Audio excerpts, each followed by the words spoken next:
नमस्कार दोस्तों, ब्रेक के बाद एक बार फिर से आप सभी का हमारे YouTube channel the study point पे स्वागत है। आज की वीडियो विशेष ही खास होने वाली है क्योंकि आज पहली क्लास है कंपटीशन की, ठीक है। और आज की वीडियो में अपन राजस्थान का इतिहास शुरू कर रहे हैं और राजस्थान के इतिहास में आपको जो सभ्यता वाला टॉपिक है, राजस्थान में कितनी सभ्यताएं हुई उनके संबंध में मैं वीडियो लेकर आया हूं। और सबसे महत्वपूर्ण सभ्यता राजस्थान में कालीबंगा सभ्यता है, इसको पढ़ेंगे। और जो छोटी मोटी जो सभ्यताएं हैं उनको भी अपन पढ़ने का प्रयास करेंगे। एक कहानी के माध्यम से इस सारी की सारी जो कालीबंगा सभ्यता है इसको जानने वाले हैं, कुछ भी नहीं छोड़ने वाला हूं। और जब ये क्लास खत्म हो जाए उसके बाद में आप MC क्वेश्चन होते हैं इनके वस्तुनिष्ठ क्वेश्चन, वो निकाल कर देख लेना मैं सही पढ़ा रहा हूँ या नहीं पढ़ा रहा हूँ, ठीक है। इस वीडियो में अपन बात करेंगे खोज की, उत्खनन कब हुआ, इसका कालक्रम क्या रहा, कालीबंगा शब्द किस भाषा का शब्द है, किस स्थान पर यह मिला है, कौन सी नदी के किनारे, और इसके उपनाम क्या क्या हैं। और सबसे इंपॉर्टेंट इस वीडियो में रहने वाला है कि इसकी विशेषताएं क्या क्या हैं, क्योंकि विशेषताओं से भी क्वेश्चन पूछे जाते हैं। आप किसी भी कंपटीशन एग्जाम की तैयारी कर रहे हो तो आज की वीडियो आपके लिए विशेष ही स्पेशल होने वाली है। चैनल पर नए हो तो चैनल को सब्सक्राइब करो, बेल आइकन को प्रेस करो, क्योंकि इस प्रकार की वीडियो मैं यहाँ पर लेकर आता रहता हूँ पर, ठीक है। तो आइए वीडियो को स्टार्ट करते हैं।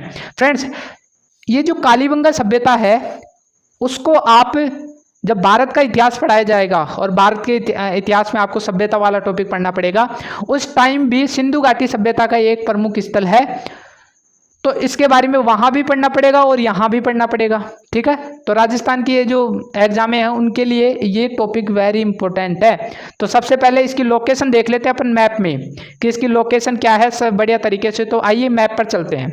तो फ्रेंड्स, अपन है ना जो राजस्थान की मैप में आ गए हैं और आपके सामने दिख रहा है हनुमानगढ़, ठीक है। तो ये हनुमानगढ़ में ही ये कालीबंगा सभ्यता है, ठीक है। हनुमानगढ़ में और भी बहुत सारी सभ्यताएं हैं छोटी, लेकिन कालीबंगा से तो छोटी ये सभ्यताएं हैं। जैसे दूसरे नंबर पर आप देख रहे हो रंग महल, ठीक है।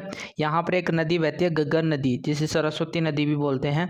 तो ये जितनी भी आप हनुमानगढ़ में सभ्यता देख रहे हो सारी की सारी सभ्यताएं गग्गर नदी के किनारे बसी हुई हैं। जितनी भी सभ्यता हुई है किसी न किसी नदी के सहारे बसी होती है ये। तो दूसरे नंबर की जो सभ्यता आप देख रहे हो रंग महल, तीसरी इसके नीचे ये पीलीबंगा, ठीक है। तो ये तीन सभ्यताएं मुख्य रूप से यहाँ पर हैं, ठीक है। गणेश्वर सभ्यता आप देख पा रहे हो, ये सीकर है। सीकर का एक क्षेत्र पड़ता है नीम का थाना, वहाँ पर एक नदी पड़ती है कातली नदी, ठीक है। तो वहाँ पर ये सभ्यता बसी है गणेश्वर सभ्यता। तो इनके बारे में बाद में अपन डिटेल से जानेंगे कौन सी नदी के किनारे बसी हुई है। नीम का थाना जो अब एक नया जिला बना है उसी में ये आती है, ठीक है। और यहाँ पर एक सभ्यता और देख लो, आहड़ सभ्यता, ये उदयपुर में स्थित है, ठीक है, आयड़ नदी के किनारे। तो ये प्रमुख रूप से, और सोनती सभ्यता यहाँ पर आप बीकानेर में आप देखोगे बाद में, ठीक है। तो हनुमानगढ़ के जस्ट ऊपर आप देख पा रहे हो ये। फ्रेंड्स, हमने मैप में सब कुछ देख लिया है। अब अपन एक कहानी के माध्यम से, एक राजस्थानी था, ठीक है। कौन था? एक राजस्थानी था। ये भाई साहब घर से बाहर निकले हुए थे और घर का खर्च चलाने के लिए है ना जो काम करने के लिए गए हुए थे, ठीक है। ये एक टीले से गुजर रहे थे, क्योंकि आप जानते हो कि राजस्थान में टीले ही टीले हैं, और मैं ग्रामीण क्षेत्र के शब्द भी यूज करने का प्रयास करूंगा ताकि आपको मनोरंजन हो सके, ठीक है। तो ये टीले के अंदर से गुजर रहा था और इसने है ना जो एक दुकान पर है ना जो गुटखा उटका ले लिया, क्योंकि आपको बताया राजस्थानी तो गुटखा खाते ही हैं, ठीक है। और इसने ले लिया अपना जो भी, और मिला मुलू के है ना जो डाल दिया, ठीक है, मुंह में, और खाता खाता आ रहा था। पता है इसने कौन सा गुटखा खरीदा था? अमल, ठीक है। ये शब्द ध्यान में रखना, इससे एक क्वेश्चन बनेगा, ठीक है। अमल खा रहा था, ठीक है। खा तो लिया इसने, लेकिन इतना नशा चढ़ गया इसके, क्योंकि ये जो गुटके होते हैं ना वो बहुत नशा कर जाते हैं, शराब होती है तो बहुत नशा कर जाते हैं, जो खाते हैं उनको पता हुआ है, ठीक है। ये खाने के बाद में है ना जो टीला था ना वहाँ पर ये लौटने लग गया, ठीक है। यानी एक प्रकार से बुरा हाल हो गया, इसकी स्थिति कैसी हो गई? भूत की जैसी, ठीक है। यानी घोष, घोष का मतलब क्या होता है? भूत। इसकी स्थिति हो गई घोष की तरह, ठीक है। तो इससे एक नाम बनेगा अमल प्लस अपन नंद लगा देते हैं इसके, ठीक है, अपन अपनी तरफ से लगा देते हैं प्लस घोष, ठीक है। तो इससे एक शब्द बनेगा अमलानंद घोष, ठीक है। तो पहला क्वेश्चन तो अपन का क्लियर हो गया कि इसकी खोज कब की गई, इसकी खोज किसने की। सबसे पहले तो ये यहाँ पर डाल देते हैं अमलानंद घोष। ठीक है, ये बात कब की चल रही है? 1951-52 की। ठीक है, यह घटना कब घटित हुई? 1951-52 में, क्योंकि भारत सरकार ने है ना जो संविधान में इनका प्रावधान डाल दिया कि आप है ना जो गुटखे खा सकते हो, इससे पहले नहीं था। ठीक है, तो मजाक के तौर पर बोल रहा हूँ, संविधान में ऐसा कुछ भी नहीं दे रखा। ठीक है, तो आप ये मानना, ये जो डेट है इसको कैसे याद रखोगे? 1950 को अपन का जो संविधान लागू हुआ था, तो इसके 1 वर्ष बाद में इनका प्रावधान आ गया गुटखा गुटके खाने का। ठीक है, तो 1951-52 में इसकी खोज हुई थी। ठीक है, किसकी? कालीबंगा की खोज हुई थी। यहां तक आपको क्लियर हो गया। लेकिन आपको यह पता होना चाहिए कि खोज और उत्खनन में आखिरकार में अंतर क्या है। ठीक है, खोज का मतलब ये होता है कि पता चल जाए कि भाई यहाँ पर कुछ न कुछ था। ये सभ्यताएं क्या हुई? जैसे पहले कोई लोग है ना जो, यानी 4-5 हज़ार साल पहले है ना जो बहुत सारे बस्तियाँ ना यहाँ पर बसी हुई थी, लोग रहते थे, लेकिन अचानक हमारी तरह ही रहते थे बिल्कुल।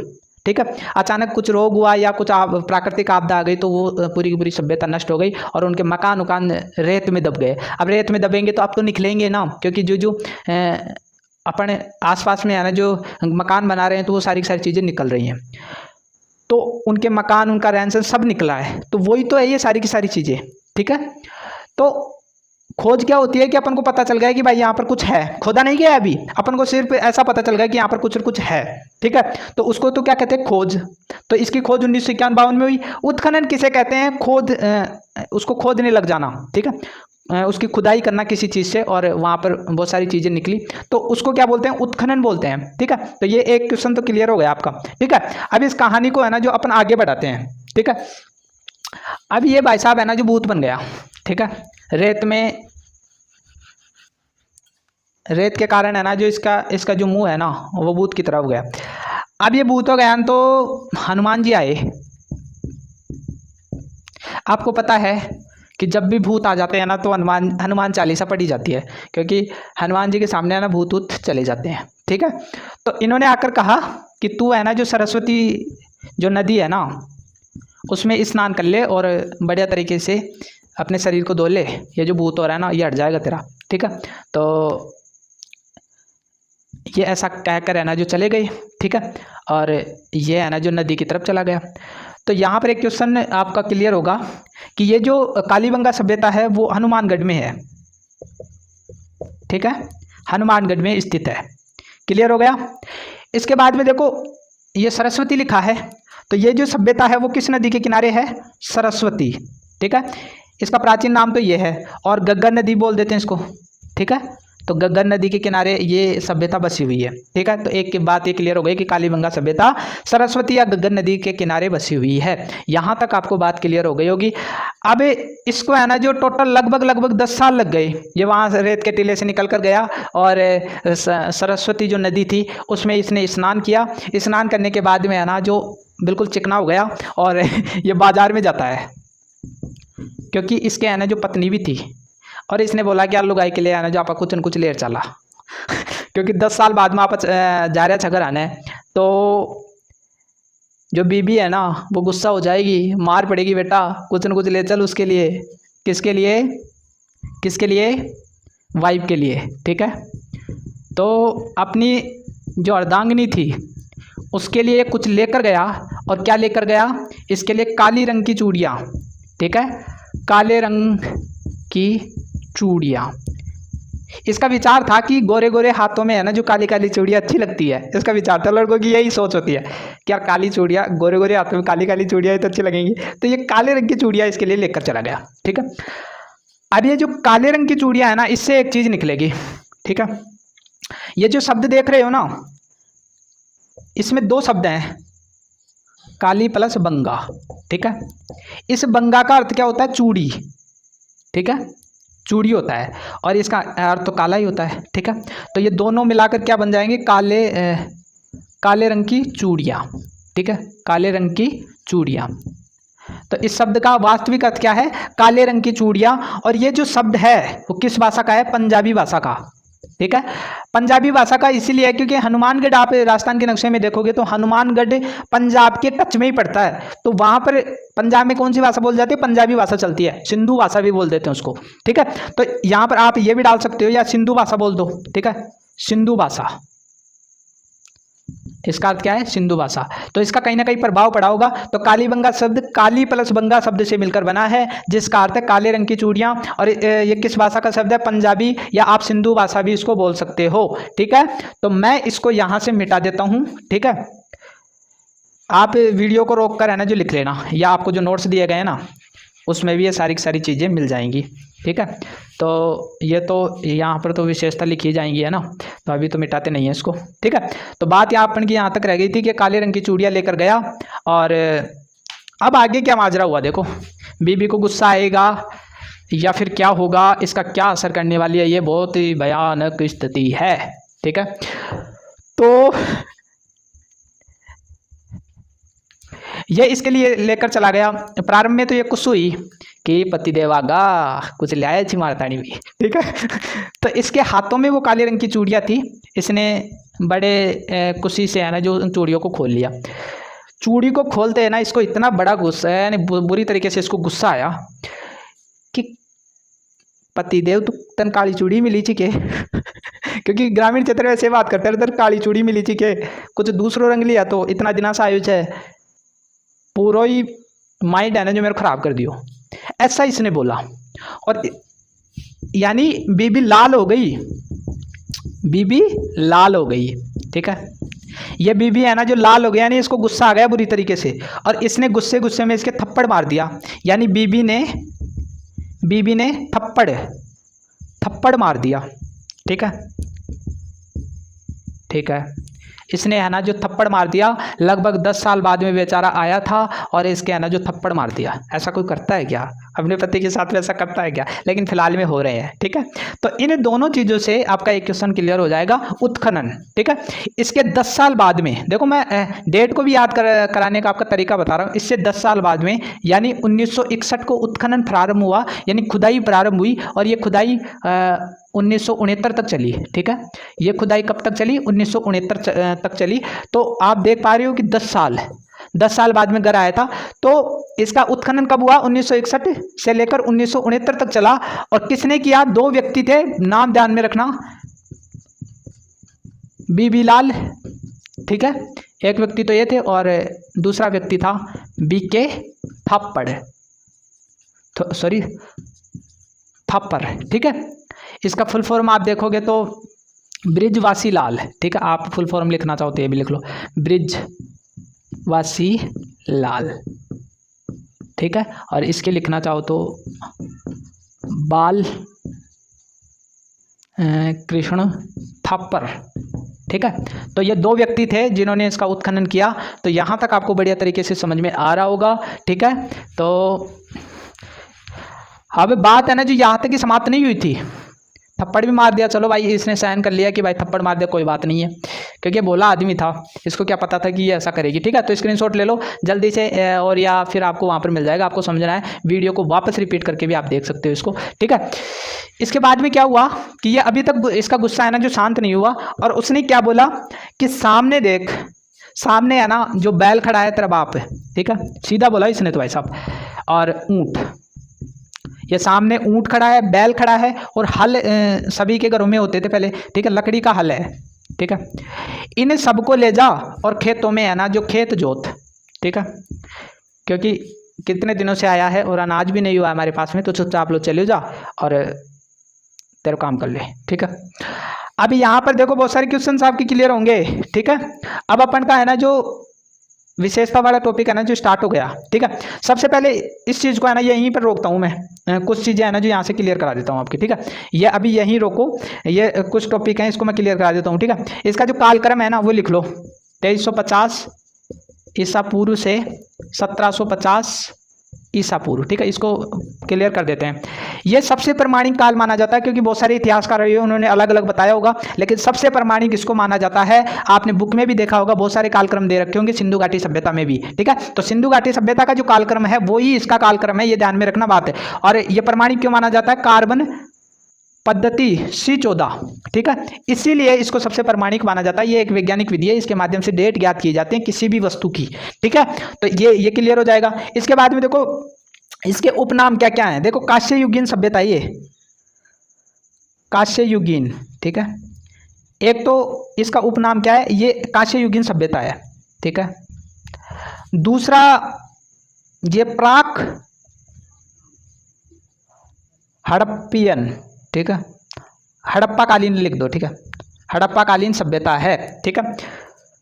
तीसरा ये नगरीय सभ्यता है, ठीक है, ये नगरी तो था कालीबंगा, ठीक है, नगरीय सभ्यता है क्योंकि सिंधु घाटी सभ्यता नगरीय थी तो ये भी नगरीय थी, ठीक है। चौथी बात यहाँ पर आप देखोगे कि दोहरे परकोटे वाली सभ्यता, ये दोहरे परकोटे वाली सभ्यता है, इतना आप ध्यान में रखना। इसके उपनाम ये सारे के सारे हैं, ठीक है।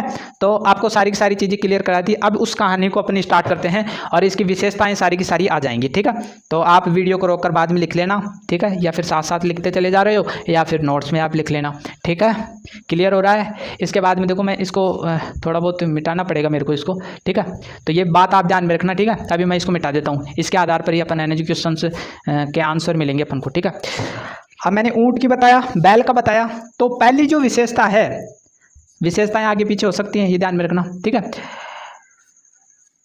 सिंधु घाटी सभ्यता में सबसे प्राचीनतम साक्ष्य ऊंट और बैल के कहाँ पर मिले हैं, यहाँ पर मिले हैं, ठीक है। तो प्राचीनतम ऊंट और बैल के साक्ष्य, बैल के साक्ष्य अपन को कहाँ से मिल रहे हैं, कालीबंगा से, ठीक है। तो कालीबंगा से इसके साक्ष्य मिले हैं। दूसरी विशेषता अभी अभी हमने देखा लकड़ी का हल, तो यहाँ पर लकड़ी के हल के साक्ष्य यहाँ से मिले हैं, हल के साक्ष्य, ठीक है। तीसरा मैंने बताया था कि वो खेत जोतने जा रहा था, तो यहाँ पर है ना एक जुता हुआ खेत में मिला है, जुते हुए खेत के साक्ष्य, ठीक है, जुते हुए खेत के साक्ष्य मिले हैं। तीन चीज़ें क्लियर हो गई। और उसकी जो धर्मपत्नी थी उसने ये भी बोला कि एक प्रकार की खेती मत करना, अलग अलग खेती करना। तो यहाँ पर देखो कौन कौन सी फसलें की जाती थी, यहाँ पर कौन कौन सी फसलों के साक्ष्य मिले, गेहूं प्लस जौ, ठीक है। दो प्रकार की फसलों के साक्ष्य मिले हैं, ध्यान में रखना, गेहूं और जौ। तो चौथा विशेषता आपको यहाँ से मिल जाएगी, ठीक है। यहाँ तक आपको क्लियर हो गया होगा। अब मैं कहानी को आगे बढ़ाता हूँ, ठीक है। अब ये सारे के सारे काम कर लिए उसने, खेत जोत लिया, सारे के सारे काम कर लिए। अब वो है ना जो घर पर आ गया और उसने बोला कि घर में घुसने नहीं दिया उसने, बीबी ने, जो बीबी थी उसकी, उसने है ना जो घर में घुसने नहीं दिया। उसने बोला कि तू गुटखा खाता है, तू ये करता है, तू वो करता है, मैं तेरे को घर में नहीं रहने दूंगी, तो चला जा बाहर यहाँ से, मेरे पास में भी आए ना तो तेरा कर दूंगी काम। तो डर गया बेचारा। इस बीबी ने ये बोला कि तू है ना जो मकान बना ले कच्चा ईंटों का और वहाँ पर रह ले भाई साहब, यहाँ पर मैं नहीं रहने दूंगी। तो ईंटों का मकान, कच्ची ईंटों का, ठीक है। तो यहाँ पर पांचवा पॉइंट आपका क्लियर होगा कि कालीबंगा से कच्ची ईंट और कच्चे मकानों के साक्ष्य, मकानों के साक्ष्य मिले हैं, ठीक है। यानी कालीबंगा में है ना जो कच्ची ईंट और कच्चे मकान ही मिले हैं, पक्की ईंटें नहीं मिली हैं। इसीलिए कारण है ना जो गरीब था ये जो सभ्यता थी ना, ये कालीबंगा जो क्षेत्र था वो बिल्कुल गरीब था, इसलिए इसे दीनहीनों की बस्ती कहा जाता है, ठीक है। आगे मैं बात करूंगा इसके बारे में, ठीक है। तो बेचारा है ना जो मकान बनाया इसने और वहाँ पर रहा, ठीक है। इसके बाद में मकान बनाया तो उसको है ना जो बहुत एनर्जी वेस्ट हो चुकी थी उसकी और शरीर भी कमज़ोर हो चुका था। तो वो घर पर आया, उसने बोला पानी तो पा दे बाहर दे ऐसे बोला उसने, यानी पानी तो पिला दो मेरे को, क्या जान ही निकालोगी क्या। उसने पानी भी नहीं पिलाया। आप सोच कर देखो कितनी क्रूर थी वो। उसने बोला कि सामने जा और कुएं खोद कर पी ले, क्योंकि उस टाइम कुएं चलते थे, ठीक है। तो यहाँ पर एक चीज़ और क्लियर होगी आपकी कि यहाँ पर है ना जो तीन घरों को छोड़कर कुओं के साक्ष्य मिले हैं। यानी इनके पास में पर्सनल कुएं हुआ करते थे यहाँ के लोगों के पास में, जैसे अपन वाटर टैंक बनाते हैं उसी प्रकार इनके पास में कुएं हुआ करते थे, तीन घरों को छोड़कर। कितनी अच्छी व्यवस्था थी देखो इनकी, ठीक है। अब इसने है ना जो कुआं भी खोद लिया, मकान भी बना लिया, तो इतना काम करने के बाद में थक नहीं जाएंगे क्या। इसके जो सिर था ना उसमें दर्द होने लग गया और दर्द होने के बाद में इसकी हालत ख़राब हो गई और इसकी जो नस है ना वो फट गई। अब नस फट गई तो आपको पता है हॉस्पिटल में ले जाया जाएगा और हॉस्पिटल में ले जाने के बाद में उसका तुरंत ही ऑपरेशन किया गया। और उसकी जो ऑपरेशन का मतलब, ठीक है, तो उस टाइम क्या बोला जाता है उसको, शल्य चिकित्सा, ठीक है। तो यहाँ पर क्या है कि एक बालक की खोपड़ी मिली है, बालक की छिद्र युक्त खोपड़ी, ठीक है, छिद्र युक्त खोपड़ी, जिससे ये अनुमान लगाया जाता है कि शल्य चिकित्सा के साक्ष्य मिले हैं। कालीबंगा से सबसे प्राचीन शल्य चिकित्सा के साक्ष्य मिले। आपको कोई ये पूछे कि शल्य चिकित्सा हम कैसे जाने कि यहाँ पर ऑपरेशन होता था इतने दिनों पहले, यानी बहुत साल हो गए ना कालीबंगा को, तो कालीबंगा में शल्य चिकित्सा हम कैसे मान ले ये बात है। तो आपको बताना बेटा, यहाँ पर है ना जो एक बालक की खोपड़ी मिली है जिसमें 6 छेद मिले हैं, ठीक है। तो शल्य चिकित्सा के सबसे प्राचीन साक्ष्य मिले हैं। एक चीज और ध्यान में रखना आप, लोथल एकमात्र ऐसा लोथल भी है जहां पर शल्य चिकित्सा के साक्ष्य मिले हैं, ठीक है। यहां पर भी एक खोपड़ी मिली है जिसमें छिद्र है, लेकिन सबसे प्राचीन यदि पूछे आपको तो आप क्या बताओगे, कालीबंगा, क्योंकि लोथल से पहले का जो कालक्रम देखोगे तो सबसे प्राचीन, इससे प्राचीन ये है कालीबंगा, और इसकी खोज भी इससे पहले हुई है कालीबंगा, इसलिए सबसे प्राचीन तो ये। यदि 2 दे रखे तो कालीबंगा और लोथल आप लगा दोगे, ठीक है। तो क्वेश्चन आपके क्लियर हो रहे होंगे, एक एक क्वेश्चन मैं आपको क्लियर कराता चला जा रहा हूँ, ठीक है। तो आप लिख लेना वीडियो को वापस चला के या रोक कर, ठीक है। तो यहाँ तक आपको अपन की कहानी है ना, तो अभी समाप्त नहीं हुई है, अभी तो अपन को इस कहानी से बहुत सारे क्वेश्चन करने होंगे, ठीक है। तो उसका सिर पट गया और अब उसकी है ना जो मृत्यु हो चुकी थी, क्योंकि माइंड है ना जो ऐसा ही होता है, यदि ज़्यादा हो जाता है ना तो फिर मृत्यु हो जाती है। आज की वीडियो में इतना ही। अगले पार्ट में जो बाकी जो इसकी विशेषताएं बची हुई हैं उसको अपन देखने का प्रयास करेंगे। आप इतना ध्यान रखना कि ये कहानी है ना जो यहीं समाप्त नहीं हुई है। उसके पति की मृत्यु, खोपड़ी की जो शल्य चिकित्सा की गई उसके कारण उसकी मृत्यु हुई। अब उसकी जो वाइफ बची ना, वो किस प्रकार उसका दाह संस्कार करेगी, और रोचक कहानी होगी, और भगवान है ना जो पृथ्वी की धरा पर उतरेंगे और उसका क्या हाल करते हैं। अगली वीडियो में इस कहानी को पूरा करेंगे और आपकी जो विशेषताएं हैं वो भी कंप्लीट हो जाएंगी। तो मिलते हैं एक नई वीडियो के साथ। यदि वीडियो थोड़ा सा भी अच्छा लगा हो तो कमेंट करना मत भूलना, क्या ग्रामीण शब्द यूज करना सही बात है या गलत बात है। आप कमेंट में लिखना, यदि गलत बात है तो अपन ग्रामीण क्षेत्र के शब्द यूज नहीं करेंगे। मिलते हैं एक नई वीडियो के साथ, तब तक के लिए थैंक यू।